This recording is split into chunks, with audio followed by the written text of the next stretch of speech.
The grand hall of the Eco-Atlantic Tower shimmered under cascading crystal chandeliers. Every table glowed gold. Every camera flashed like a star. The event was more than a wedding. It was a national spectacle. Guests whispered in awe as a groom, Ty Benson, entered, the 31-year-old crypto tycoon who rose from Lagos Island street coder to billionaire investor. Dressed in a snow-white tuxedo, he smiled that signature grin that had made headlines across Africa. Then came a Maid, the bride. Former model turned influencer, every inch of her dripped with curated perfection. Her gown was $1 million diamond-threaded masterpiece from Paris. She waved like royalty, soaking in the attention as if fame were her oxygen. Beside her stood her maid of honor, Sefiya James, petite, dark-skinned, radiant but quiet. Her hands trembled as she adjusted the bride's train. She was visibly pregnant, though she tried to hide it beneath a flowy champagne dress. When the priest called for the rings, Sefiya stepped forward to hand them. The crowd leaned in. Suddenly, the rings slipped from her trembling hands and rolled across the marble floor. A hush fell over the room. A maid's smile snapped. Her face hardened. "What is wrong with you, Sefiya?" she hissed.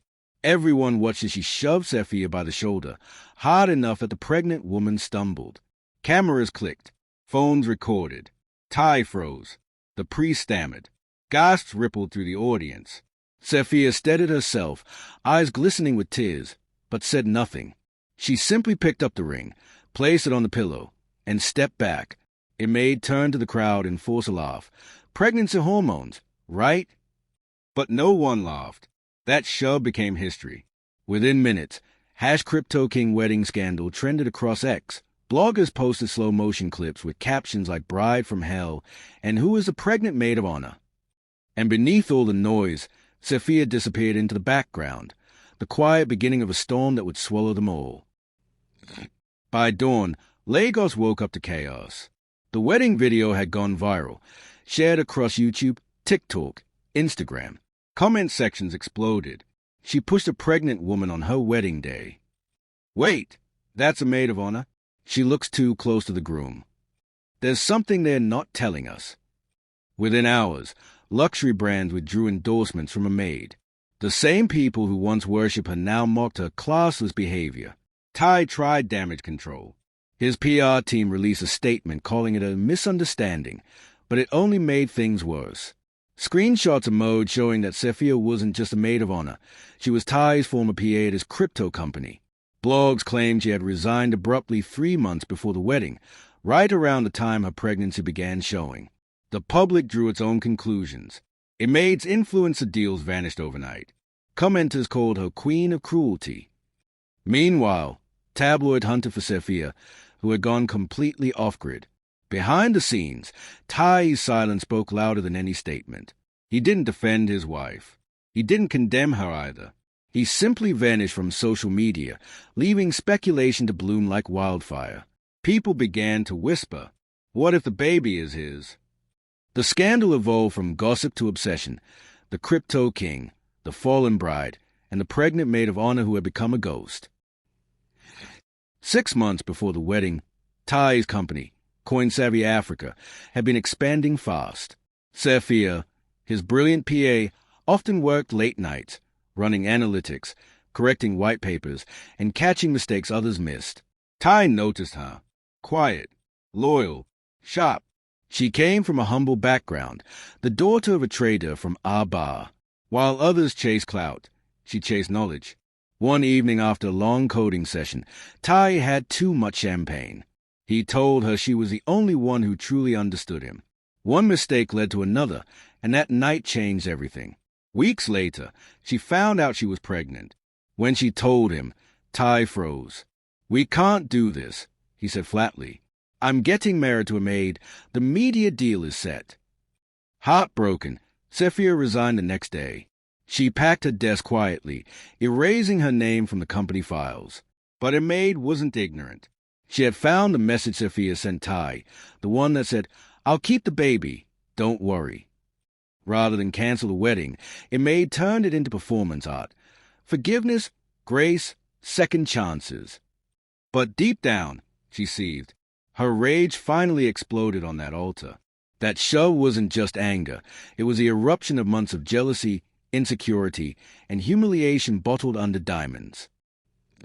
After the wedding, Sefiya left Lagos quietly. Her aunt, Mama Esther, took her in at Port Harcourt.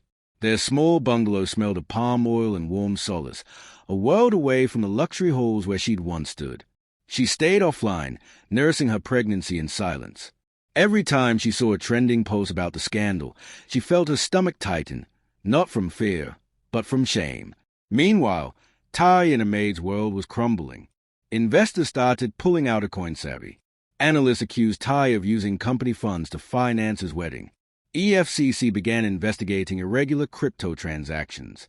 Maid tried to salvage her image with a teary apology video. But halfway through, she snapped, yelling, "Nobody knows what she did to me. She ruined my wedding." The internet roasted her alive. Brands cut ties permanently. Ty's silence continued. Sefiya, meanwhile, started keeping a small journal. Each day she wrote something she'd learned about strength, faith, and rebuilding. "If I can survive public shame," she wrote one night, "I can survive anything." Little did she know, her greatest comeback was already forming. 3 months later, CoinSavvy Africa suffered the biggest collapse in its history. Billions in investors' funds vanished after a market manipulation scandal. Ty's reputation as the crypto king of Africa evaporated overnight. Headlines screamed, "From billionaire to bankrupt, crypto king under fire." Ty Benson faces arrest as investors cry foul. Maid's once lavish mansion became a fortress of denial. Reporters swarmed outside, drones circling like vultures. She refused to go out, refusing to admit her empire had fallen. Meanwhile, in Port Harcourt, Sefiya was giving birth. The hospital lights flickered as thunder rolled outside. In her arms lay a baby boy, tiny, brown-skinned, and quiet. She named him Irena, meaning peace after the storm. As the crypto world burned, a new light was born. Sefiya didn't know yet, but one day, that same baby the bride once mocked her for would be the reason an entire nation rose to applaud her. The maid of honor had been shoved down, but destiny was already pushing her back up. Port Harcourt was slower, softer, kinder, a place where gossip faded and dream could breathe again. Months had passed since the scandal. Sefiya's baby, Irena, had grown into a chubby bundle of laughter who kicked away her sorrow. She worked nights as a virtual assistant for small foreign clients, her laptop screen flickering in the dark as her baby slept beside her. Every time the memory of a maid's shove replayed in her head, she worked harder, typing faster, learning more. When she wasn't freelancing, she watched free blockchain lectures online. Ty's old teachings, the same ones he once bragged about on YouTube, became her secret curriculum. She learned how crypto wallets worked, how to detect rug pulls, how to design decentralized tools. Slowly, her bitterness turned into brilliance. Her aunt, Mama Esther, often peeked into her room and whispered prayers. "The same people who mocked you will one day call your name with respect," she said. It wasn't just comfort, it was prophecy. By the time Irena turned 1, Sefiya had begun coding simple smart contracts for clients abroad. What started as $10 gig became $1,000 commissions. Her first big break came when an NGO in Nairobi paid her to build a secure crypto donation system. She built it from scratch in 2 weeks, and they loved it. For the first time in her life, Sefiya didn't need pity. She was building power. Meanwhile, Lagos glittered less brightly for Maid. After the wedding scandal, she lost nearly all her sponsorships. The only thing left was a following, millions who stayed, not for love, but for drama. Determined to reinvent herself, she launched a podcast titled Grace After Glamour. It was meant to show growth, but beneath the polished smile was resentment. She invited guests, ex-influencers, pastors, feminists, to talk about betrayal, forgiveness, and self-worth. But her tone was always bitter. In one episode, she hinted, some people pretend to be victims, but they are just snakes in satin. The audience knew who she meant. Clips went viral again, reopening old wounds. But this time, not everyone was laughing. People noticed how much she'd changed, thinner, twitchier, desperate for validation. And her husband, Ty, he was fighting the EFCC. Allegations of insider trading, missing funds, and secret accounts in Dubai flooded the news. Maid began selling her designer clothes online to cover debts. Her grace after glamour tour quietly ended, yet she wasn't done. In her anger, she planned something cruel, a documentary about how betrayal nearly destroyed her marriage. Her secret weapon? She wanted Sefiya in it, not as a collaborator, as a target. While her maid schemed, fate was writing a different script for Sefiya. One evening, she received a mysterious email from AD Holdings, a tech investment firm based in London. They'd seen her Nairobi project and wanted to discuss a collaboration. Skeptical but curious, she agreed to a Zoom call. On screen appeared Io Daramola, one of Africa's youngest tech billionaires. Dark-skinned, reserved, and sharp-eyed, he spoke softly but with authority. "Miss James," he said, "your story inspires more than you know. We'd like to invest in your vision." "My vision?" she asked, puzzled. "You once designed a donation platform for single mothers. What if we built that into a full blockchain ecosystem? One owned by women, transparent, safe, empowering." That night, Sefiya couldn't sleep. Every hardship she'd faced, every insult, every headline, suddenly made sense. Within weeks, Motherchain Africa was born, a crypto startup aimed at giving financial independence to women in rural areas through blockchain wallets and digital education. She hired coders, trained marketers, and rebuilt her identity not as a pregnant maid of honor, but as a visionary founder. Her first product launch attracted thousands of women across Nigeria. Influencers praised her resilience. Blogs titled her the silent genius who outsmarted the crypto king. And for the first time in years, she looked into the mirror and saw not shame, but strength. Lagos couldn't stop talking. The same gossip blogs that once called her the scandalous maid of honor now called her crypto queen. Business magazines wanted interviews. Women tagged her in videos, calling her an inspiration. Meanwhile, Maid's envy grew like wildfire. She watched every interview, every hashtag, every glowing comment, her heart twisting in rage. In a live podcast episode, she smirked and said, "Let's not forget some people rise by playing victims. But when the truth comes out, you'll understand." She hinted at a DNA test. She claimed the truth about Sefiya's child would shock everyone. Within hours, her followers began attacking Sefiya online, accusing her of blackmailing Tai. A few days later, tabloids leaked documents suggesting Arena was Tai's son. The story exploded. But this time, the world was wiser. People demanded proof. And when the real DNA test results came out, not leaked, but legally verified, it proved Tai was not the father. The forged version had come from Maid's media company. Io Daramola's legal team stepped in. Within 24 hours, Maid was hit with a defamation lawsuit. Her podcast sponsors pulled out again. The internet turned on her once more, dubbing her Queen of Lies. And for the first time, Sefiya didn't hide. She posted a single caption under a calm black and white portrait. "When truth is your armor, you don't fear shadows." It went viral. Maid's downfall deepened. She tried denying she leaked the fake results, but her assistant confessed. Screenshots revealed messages where she instructed, "Make sure the test looks official. I'll handle the rest." Her reputation was destroyed. The same journalist she once called to flaunt her wedding photos now chased her for accountability. Tai's world wasn't better. He was summoned to court for financial fraud. His once loyal investors called him a scammer. His crypto company shut down permanently. As Maid spiraled, Sefiya flourished. She traveled to Nairobi, Accra, and Kigali, training young women in blockchain coding. Her confidence glowed. During a conference in Kenya, a journalist asked, "What do you say to those who once mocked you?" She smiled. "I thanked them. Pressure made me precious." That clip went viral across Africa. Meanwhile, Maid was evicted from her Lekki mansion. The woman who once shoved a maid of honor now slept on a friend's couch, scrolling through old headlines of her own glory. But she wasn't done. Her pride wouldn't die quietly. From the ashes of her own scandal, she planned her final act, to publicly confront Sefiya at the Lagos Digital Economy Summit.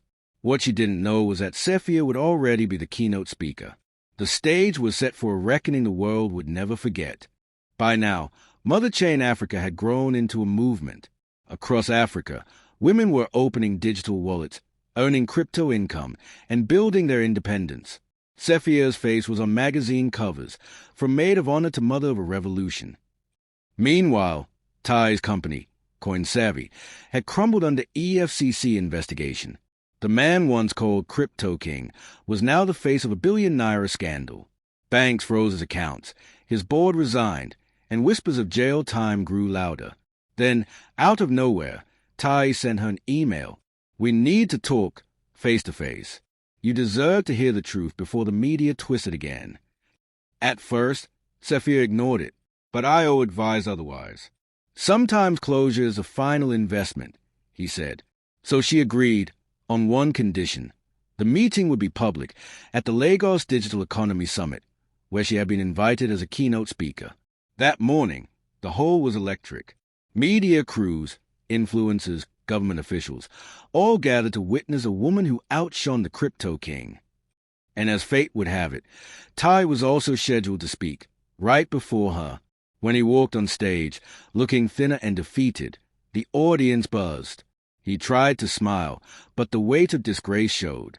"We built a dream once," he said softly, "but I lost my way." Then came the twist. He turned to her seat in the audience and said, "Sefiya, I owe you the truth, and the world deserves to hear it." Gasps filled the hall. Cameras rolled. When the spotlight shifted to her, Sefiya stood slowly, calm, regal, radiant in an emerald green gown. The same world that once watched her be shoved down was now watching her rise. She took the stage. Ty tried to speak, but she raised a hand.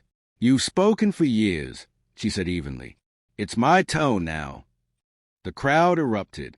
She began not with revenge, but with reflection. "A few years ago, I stood at an altar, humiliated, mocked, pregnant. I thought that was my end, but God turned it into my rebirth." She spoke about blockchain not as technology, but as a metaphor, how decentralization meant freedom, how transparency meant truth. Every word hit like thunder. Then she looked directly at Ty. "You built your empire with greed. I built mine with grace.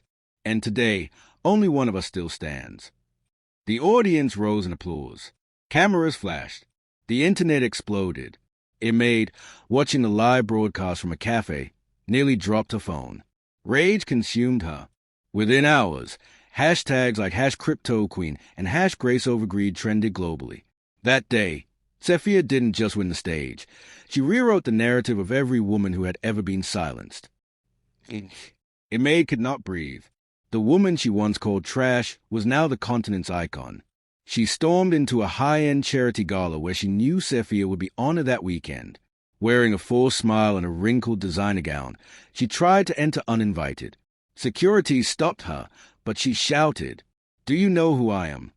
That girl stole my husband and my life." Phones were out instantly.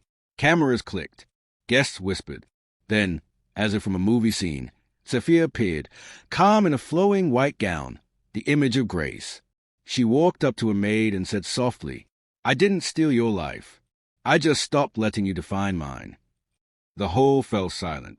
Security gently escorted a maid out, while reporters swarmed Sefiya with admiration. The next morning, clips of the incident flooded social media. Headlines read, "Maid Ocon crashes Crypto Queen's gala." From bride to breakdown. The internet crowned Sefiya again, Queen of Grace. Maid's humiliation was complete. Her once glittering world had shrunk into pity and shame.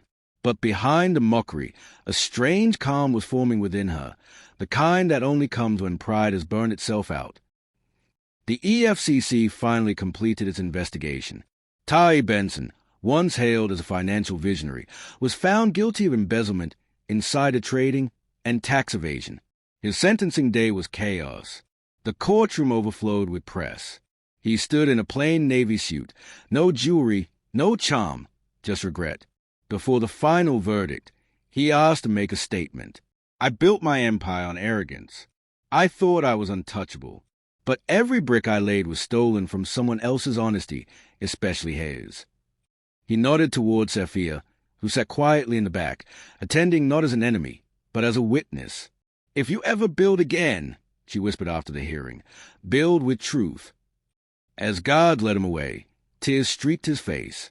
For the first time, the crypto king looked human, broken, humbled, finished. Outside, the public erupted in debate. Some called it justice, others called it tragedy. But everyone agreed on one thing. Sefiya had won, without ever lifting a sword. Months later, the same city that once mocked her now celebrated her. The TED Africa conference invited her as keynote speaker. The hall where Tai once announced his million-dollar project now echoed with her voice. Her theme, from scandal to system, how blockchain taught me to rebuild. Her speech blended pain and power, humility and victory. She didn't dwell on revenge. She focused on resilience. The world will try to define you by your lowest moment. Don't let them. Let your rise be so loud that even your enemies learn from it. At the end, she invited her son, Irena, now a bright toddler, onto the stage. He ran into her arms, and the crowd cheered. Camera flashes filled the room as she lifted him high. "This," she said, "is my wealth." The standing ovation lasted minutes. Journalists called it the Phoenix speech. That night, social media was flooded with post tag #RiseLikeSefiya and #CryptoQueenLegacy. Even those who had once mocked her posted apologies and tributes. And somewhere in the background, watching silently through tears, was a maid, humbled, stripped, and beginning to realize that the same grace she once despised might be the only thing left to save her soul. Maid disappeared for almost 8 months. No podcasts, no brand deals, no posts, silence. The world moved on without her. Her name faded from gossip pages, replaced by new scandals. But behind that silence, something unexpected was happening. She'd left Lagos entirely, living in a quiet town near Abeokuta. Gone were the wigs, the lashes, the diamonds. She volunteered at a small community center, teaching women how to control their temper and rebuild self-worth. One afternoon, during a therapy session, a woman tearfully confessed, "I ruined my sister's wedding because I was jealous she found peace before me." The words pierced the maid like glass. For the first time, she saw herself clearly. That night, she cried until dawn, not out of pity, but out of release. She started journaling, just like Sefiya once did. She wrote, "I lost everything trying to prove I was better, but all I ever wanted was to be enough." When news broke that Sefiya had been listed among Forbes Africa's top 30 under 35, Maid didn't burn with envy this time. She whispered a prayer, small, shaky, but real. "God, if she can rise from shame, maybe I can rise from pride." She decided she would face Sefiya, not to fight, but to apologize, and she would do it where the world could see the same humility she once refused to show. The world didn't expect it, but they couldn't look away when it happened. Mother Chain Africa hosted a global live broadcast titled Women Who Rebuilt. Viewers tuned in from over 40 countries. The surprise guest was introduced without a name, only the words, "A woman once lost her pride, now reborn in grace." When Maid Okon walked onto that stage, the audience gasped. Even Sefiya's team didn't know she'd come. She looked fragile yet peaceful, wrapped in a plain cream gown, no jewelry, no filters. The moderator hesitated. The room fell silent. Then Maid took the mic and said, "There's someone I owe the world's biggest apology." She turned to Sefiya. Her voice trembled. "I pushed you because I thought power meant being above others. I mocked your pain because I feared your peace. But your strength exposed my weakness." The crowd held its breath. Sefiya stood, her eyes soft but unreadable. Slowly, she stepped forward. "I forgave you a long time ago," she said quietly. "Not because you deserved it, but because I did. I needed peace more than revenge." Maid broke down, falling to her knees. Sefiya lifted her up and hugged her. That image, two women once torn apart by ego and pain, embracing under the banner Women Who Rebuilt, flooded every social media feed within hours. The internet exploded. #ForgivenessLive, #GraceHeals, #CryptoQueen and the Bride. Even the most cynical viewers admitted it was one of the most powerful redemptive moments ever broadcast. The world had crowned her long before, but this was different. This was official. A year later, at the Forbes Global Impact Gala in London, Sefiya James, once a pregnant maid of honor, walked the red carpet as Africa's Woman of the Year. Her foundation, Mother Chain Africa, had reached 22 countries, training over 50,000 women in crypto literacy, financial freedom, and digital business. The night was electric. Billionaires, global leaders, and Hollywood stars applauded her story.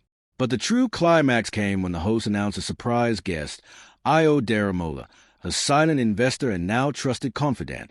As she finished her acceptance speech, he walked onto the stage holding a small velvet box. The crowd screamed. "You've built an empire on forgiveness and faith," Io said, voice trembling.